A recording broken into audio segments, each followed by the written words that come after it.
Hi, it's Maria from Still Dreaming Homestead. Glad to be back with you. We're going to continue reading in our book On the Banks of Plum Creek by Laura Ingalls Wilder. Chapter 16, The Wonderful House. The creek went down. All at once the days were warm, and early every morning Pa went to work the wheat fields with Sam and David, the Christmas horses. I declare, Ma said, you're working that ground to death and killing yourself. But Pa said the ground was dry because there had not been enough snow. He must plow deep and harrow well and get the wheat sowed quickly. Every day he was working before the sun came up, and he worked till dark. Laura waited in the dark till she heard Sam and David splashing in the ford. That's the river crossing. Then she ran into the dugout with the lantern and she hurried to the stable to hold it so that Pa could see when he did the chores. He was too tired to laugh or talk. He ate supper and went to bed. At last the wheat was sowed. Sowed is when they spread out the seeds. Then he sowed oats. And he made a potato patch and the garden.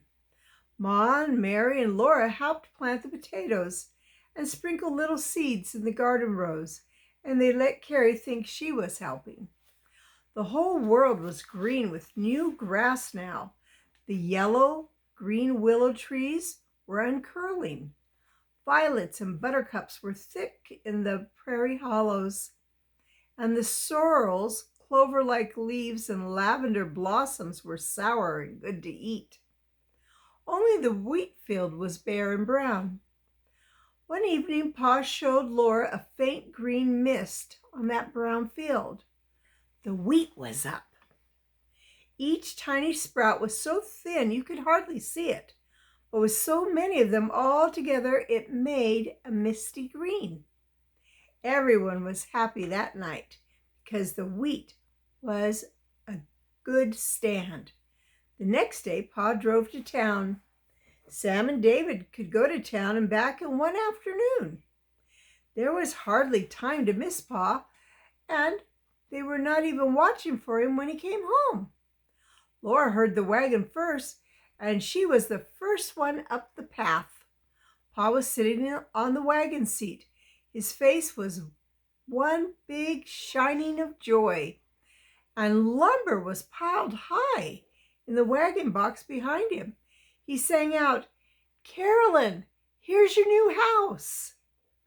But Charles, Ma gasped. Laura ran and climbed up over the wheel, up onto that pile of boards. She had never seen such smooth, straight, beautiful boards. They had been sawed using machinery. "But the wheat's hardly up yet," Ma said.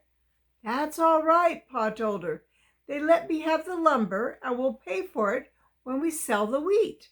Laura asked him, "Are we going to have a house made of boards instead of a log house?" "Yes, Flutterbudget," said Pa. "We're going to have a whole house built of sawed lumber, and it's going to have glass windows." It was really true. Next morning, Mr. Nelson came to help Pa, and they began digging the cellar for that house. They were going to have a wonderful house just because the wheat was growing. Laura and Mary could hardly stay in the dugout long enough to do their work, but Ma made them do it. "I won't have you giving up your work for a lick and a promise," said Ma. So they washed every breakfast dish and put them all away. They made their bed neatly. They brushed the floor with the willow twig broom and set the broom in its place. Then they could go. They ran down the steps, over the footbridge, and under the willows, up to the prairie. They went through the prairie grasses and up to the top of the green knoll where Pa and Mr. Nelson were building the new house. It was fun to watch them set up the skeleton house. The timbers stood up slender and golden new, and the sky was very blue between them. The hammers made a gay sound, a happy sound. The planes cut long, curly shavings from the sweet-smelling boards. Planes is what they would use to shave off parts that were a little too high. Laura and Mary hung little shavings over their ears for earrings. Laura tucked long ones in her hair, and they hung down in golden curls, just the color she had always wanted her hair to be. Up on the skeleton roof, Pa and Mr. Nelson hammered and sawed. Little blocks of wood fell down, and Laura and Mary gathered them in piles and built houses of their own. They had never had such a good time. Pa and Mr. Nelson covered the skeleton walls with slanting boards nailed on.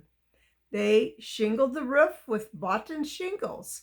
Boughten shingles were thin and all the same size. They were far finer shingles than even Pa could hew with an axe. They made an even, tight roof with not one crack in it. Then Pa laid the floor of silky smooth boards that were grooved along the edges and fitted together perfectly. Overhead, he laid another floor for the upstairs, and that made the ceiling of the downstairs. Across the downstairs, Pa put up a partition. That house was going to have 2 rooms. One was the bedroom, and the other was only to live in. He put 2 shining clear glass windows in that room. One looked toward the sunrise, and the other beside the door to the south. In the bedroom walls, he set 2 more windows, and they were glass windows too. Laura had never seen such wonderful windows. They were in halves. There were 6 panes of glass in each half, and the bottom half would push up and stay when a stick was placed under it. Opposite the front door, Pa put a back door, and outside he built a tiny room. That was a lean-to because it leaned against the house. It would keep the north winds out in the winter time, and it was a place where Ma could keep her broom and mop and wash tub. Now Mr. Nelson was not there, and Laura asked questions all the time. Pa said the bedroom was for Ma and Carrie and him. He said the attic was for Mary and Laura to sleep in and play in. Laura wanted so much to see it that he stopped work on the lean-to and nailed strips of board up the wall to make an attic ladder. Laura skipped quickly up the ladder till her head came up through the hole in the attic floor. The attic was as big as both rooms downstairs. Its floor was smooth boards. Its slanting roof was the underside of the fresh yellow shingles. There was a little window at each end of the attic, and those windows were glass windows. At first, Mary was scared to swing off the ladder to the attic floor. Then she was scared to step down through the floor hole onto the ladder. Laura felt scared too, but she pretended that she didn't. And they soon got used to getting on and off that ladder. Now they thought the house was done, but Pa nailed black tar paper all over the outside of the house walls. Then he nailed more boards over that paper. They were long, smooth boards, one lapping over all the sides of the house. Then around the windows and the doorways, Pa nailed flat frames. "This house is as tight as a drum," he said. "There's not one single crack in the roof or the walls or the floor of that house to let in rain or cold winds." Then Pa put in the doors, and they were boughten doors. They were smooth and far thinner than slab doors hewn with an axe, and even thinner panes were set in them above and below their middles. Their hinges were bottom hinges, and it was marvelous to see them open and shut. They did not rattle like wooden hinges or let the door drag like leather ones. Into those doors Pa set bottom locks with keys that went into small shaped holes and turned and clicked. These locks had white china doorknobs. Then one day Pa said, "Laura and Mary, can you keep a secret?" "Oh, yes, Pa," they said. "Promise you won't tell Ma?" he asked, and they promised. He opened the lean-to door, and there stood a shining black cook stove. Pa had brought it from town and hidden it in there to surprise Ma. On top, the cook stove had 4 round holes, and 4 round lids fitted them. Each lid had a grooved hole in it, and there was an iron handle that fitted into the holes to lift the lid by. In front there was a long, low door. There were slits in this door, and a piece of iron would slide back and forth to close the slits or open them. That was the draw, to let in some air for the fire. Under it, a shelf like an oblong pan stuck out. That was to catch ashes and to keep them from dropping on the floor. A lid swung flat over this hollowed out shelf, and on the lid were raised iron letters and in rows. Mary put her finger on the bottom row and spelled it out. P-A-T, Pat. 177 ought. Now, they used to say ought instead of 0. She asked Pa, "What's that spell, Pa?" "Spells Pat," Pa said. Laura opened the big door on the side of the stove and looked into a big square place with a shelf across it. "Oh, Pa, what's this for?" she asked him. "It's the oven," Pa told her. He lifted the marvelous stove and set it in the living room and put up the stovepipe.